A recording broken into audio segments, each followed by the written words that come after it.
મારું નામ અજય સિંહ છે. હું એરપોર્ટ ઓથોરિટીનો કોર્પોરેટ કમ્યુનિકેશન્સનો મેનેજર છું અને અમે એરપોર્ટ ઓથોરિટીને અહીંયા રિપ્રેઝેન્ટ કરીએ છીએ. આ સ્ટોલની ખાસ વિશેષતા એ છે કે અહીંયા અમે યુથ, જે ગુજરાતનું યુથ છે, એને ઇન્ફોર્મેશન આપીએ છીએ, જેનાથી એને આગળ એવિએશનના સેક્ટરમાં જે રોજગારની અનેક તકો આવવાની છે એનાથી ઇન્ટ્રોડ્યુસ કરીએ છીએ. એરપોર્ટમાં સિવિલ એવિએશન ક્ષેત્રની અંદર એન્જિનિયરિંગ, HR, ફાઇનાન્સ, ATC આવી અનેક તકો વિદ્યાર્થીઓ માટે ઉપલબ્ધ છે. તો અહીંયા અમે એમને એરપોર્ટનો રિયલ ટાઈમ એક્સપિરિયન્સ કરાવીએ છીએ. ATC ટાવરના થ્રુ, અમારા બીજા વર્ચ્યુઅલ મોડલ્સ મૂકેલા છે એનાથી થ્રુ, અને એરપોર્ટ કઈ રીતે ફંક્શન્સ કરે છે એની ડિટેલ્સ અમે અહીંયા સ્ટોલમાં ઉપલબ્ધ કરાવીએ છીએ.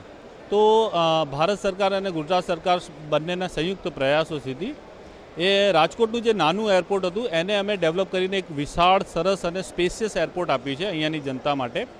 એના સિવાય રાજકોટ એક ઇન્ડસ્ટ્રીયલ હબ છે. અહીંયા મેન્યુફેક્ચરિંગ છે, અહીંયા મોરબી છે નજીક, જ્યાં તમારે સિરેમિક ઇન્ડસ્ટ્રીઝ છે. રાજકોટ પોતે એક ઇન્ડસ્ટ્રીયલ હબ તરીકે, સૌરાષ્ટ્રના એક કેપિટલ ઇન્ડસ્ટ્રીયલ હબ તરીકે જાણીતું છે.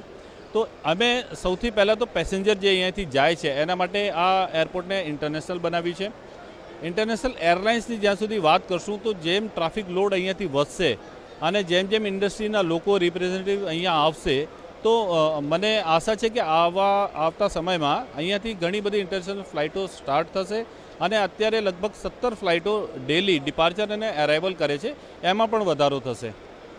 માટે અમારા જે એરપોર્ટ ઉપર છે અમે વ્યવસ્થા પૂરી કરેલી રાખી છે. અમારી ઇન્ડસ્ટ્રી સાથે વાત થઈ રહી છે અને જો ઇન્ડસ્ટ્રીની કોઈ એવી ડિમાન્ડ આવશે કે એમને કાર્ગો માટે ઓપરેશન્સ કરવું છે તો અમારી પાસે પૂરી ફેસિલિટી છે, એમની સ્પેસ છે અને અમે એ રીતે ઇન્ટિગ્રેટ કરીશું ફેસિલિટીઝને, તો પછી કાર્ગોમાં કોઈ તકલીફ નહીં આવે. અમારી પૂરી વ્યવસ્થા છે એરપોર્ટ ઓથોરિટીની.